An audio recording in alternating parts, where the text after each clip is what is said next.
students, how are you all? I'm sure you all are doing perfect and enjoying your studies too. So children, आपने वो कहावत तो सुनी होगी कि लालच बुरी बला है ना। अब लालच यहाँ पे कौन कर रहा है? एक ग्रीडी बॉय की स्टोरी यहाँ पे बताई गई है जो लालची है। अब वो किस चीज़ का लालच कर रहा है ये तो हमें इस स्टोरी को पढ़ के ही पता चलेगा। तो चलिए स्टार्ट करते हैं हमारा चैप्टर जिसका नाम है the greedy boy. Prologue. This chapter is all about twin brothers describing their different nature. One who is completely selfless and the other one is completely selfish. This chapter tells us how we can lose any great opportunity in the sake of good. अब यहाँ पे दो brothers के बारे में, twins brothers के बारे में बात हो रही है और दोनों ही का जो नेचर है वो एक दूसरे से क्या है, बिल्कुल अलग है। एक बहुत ज़्यादा सेल्फिश है, मतलब वो सिर्फ अपने बारे में सोचता है, और एक जो है वो कम्प्लीटली क्या है, सेल्फलेस है, मतलब वो दूसरों के बारे में सोचता है अपने से पहले। Warm up. Have you ever seen twins? Can you identify them easily? Are the twins same in their habits? क्या आपने कोई twins brothers या twin sisters देखी हैं? अगर देखी हैं तो आप कैसे उन्हें आइडेंटिफाई कर पाते हो? क्योंकि दोनों जो हैं वो दिखने में सेम होते हैं। और क्या क्या आपने उनकी हैबिट्स नोटिस की है? क्या वो सेम है या एक दूसरे से डिफरेंट है? Now let's read the story.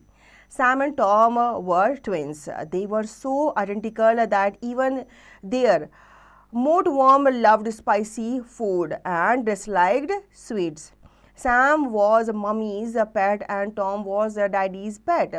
While Sam was generous and selfless, Tom was greedy and selfish. अब यहाँ पे बात हो रही है दो twins brothers के बारे में। एक था सैम एंड दूसरा था टॉम। तो सैम जो था वो मम्मी का पेट था, मतलब मम्मी का लाडला था, और टॉम वो जो था वो डैडी का लाडला था, मतलब उनका पेट था। अब सैम की यहाँ पे क्वालिटीज़ बताइए कि वो बहुत ही जनरस था, हम्बल था और सेल्फलेस था, जबकि टॉम उसका ऑपोजिट था, वो ग्रीडी था और सेल्फिश था। As Sam and Tom grew up, their father wanted to share his property equally amongst them. However, Tom did not agree. He argued that whoever proved to be more intelligent and strong would have to get a bigger share of the wealth. अब उनके पापा ने decide किया कि जो property है वो दोनों बच्चों को, दोनों जो ब्रदर्स हैं उनको क्या मिलेगी, बराबर बराबर मिलेगी, जो कि उनका सोचना बिल्कुल सही था। लेकिन टॉम जो था वो ग्रीडी था, लालची था, उसे चाहिए था कि भाई मुझे ज़्यादा प्रॉपर्टी में हिस्सा मिले। तो उसने ये डिसाइड किया कि नहीं, जो सबसे ज़्यादा इंटेलिजेंट और स्ट्रॉन्ग प्रूफ होगा वही हिस्सेदार होगा वेल्थ का, मतलब उसको ज़्यादा हिस्सा मिलेगा प्रॉपर्टी का। फिर क्या हुआ? Sam agreed. Their father decided to organize a competition between the two. He asked the two sons to walk as long as they could and return home before sunset. The wealth would be divided in proportion to the distance covered. As a rule of the competition, they were not permitted to carry a watch to keep track of the time. अब Sam जो है वो agree हो गया, ठीक है। तो उनके फादर ने डिसाइड किया कि ठीक है, एक कंपटीशन आपके बीच में ऑर्गेनाइज किया जाएगा। वो उन दोनों सन को चलने के लिए कहता है, वो कहता है कि तुम जितना ज़्यादा दूर तक चल सकते हो चलो, लेकिन क्या करना है, तुम्हें सूरज ढलने से पहले वापस आना है। और एक यहाँ पे कंडीशन होगी कि आप दोनों ही अपने साथ वॉच लेकर नहीं जाओगे, क्योंकि वॉच में टाइम दिख जाता है। अब टाइम दिख जाता है तो उनको पता चल जाएगा कि हमें कब वापस आना है। They followed day. Sam and Tom set out to walk. It was a bright, sunny day. Sam walked slowly and steadily, while Tom broke into a sprinter as he was determined to win the race and also a greater portion of his father's wealth. अब दोनों भाइयों ने चलना शुरू किया, ठीक है। बहुत ही सनी डे था, मतलब बहुत ज़्यादा धूप थी। तो सैम जो था वो धीरे धीरे चल रहा था, आराम आराम से चल रहा था, जबकि जो टॉम था वो भागता जा रहा था, क्योंकि उसे ये था कि मुझे पापा की जो प्रॉपर्टी है उसमें ज़्यादा हिस्सा चाहिए। तो उस सोच में वो आगे जा बढ़ा जा रहा था और उसे लगा था मैं जल्दी से जल्दी ज़्यादा से ज़्यादा डिस्टेंस जो है वो कवर कर लूँ। Sam knew that it would be ideal to walk as far as possible till noon and start for home at noon, as it would take the same amount of time to walk back home.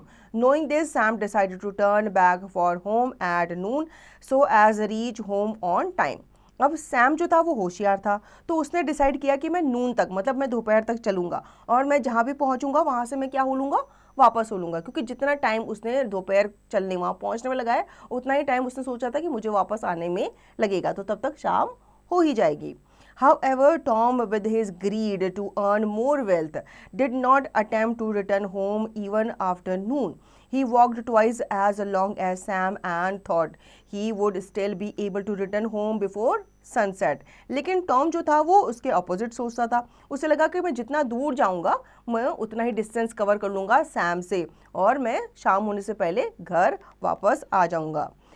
He hurried back when he saw the sun turn orange. Unfortunately, he could not even make it halfway home as the sun started to set. Slowly, darkness increased and he had to drag his tired feet back home. अब क्या हुआ? अब उसको realise हुआ कि मैं काफ़ी आगे चल के आ चुका हूँ क्योंकि सन जो था वो ढलने वाला था, वो क्या हो गया था, ऑरेंज हो गया था, वो धीरे धीरे सेट हो रहा था. अब उसे लगा कि मुझे घर वापस जाना चाहिए. ठीक है, अब वो जब घर की तरफ वापस आ रहा था तो उसके कदम तेज़ी से चलने लगे थे. जब तेज़ी से चलने लगे तो वो उसके पैर जो हैं वो थक गए और वो रात होने से पहले भी घर वापस नहीं आ पाया था. बहुत मुश्किल से वो अपने आप को ले जा रहा था या अपने आप को खींच रहा था कि मैं जैसे तैसे घर पहुंच जाऊं. He had lost the race only because of greed. वो किस वजह से वो रेस हार गया? अपने लालच की वजह से. अगर वो लालच ना करता, जो उसके पापा ने डिसाइड किया था कि भाई दोनों भाइयों को बराबर बराबर मिलेगा, अगर वो उसी बात पे एग्री हो जाता तो ये सब कंपटीशन वगैरह करने की ज़रूरत नहीं होती और वो कंपटीशन नहीं हारता. तो जो उसका लालच था वो उसको ले डूबा. सो इस स्टोरी से हमें ये सीख मिलती है बच्चों कि हमें लालच नहीं करना चाहिए. जितना भी मिले, जैसा भी मिले, हमें उसी में खुश रहना चाहिए क्योंकि वो हमारे लिए क्या है, सफिशिएंट है. अगर आप ज़्यादा का लालच करोगे तो आपको जो आपके पास थोड़ा है वो भी आपके हाथ से चला जाएगा. So children, I hope you understood the chapter very well. Now you will revise the chapter and practice the given exercise to understand the chapter thoroughly.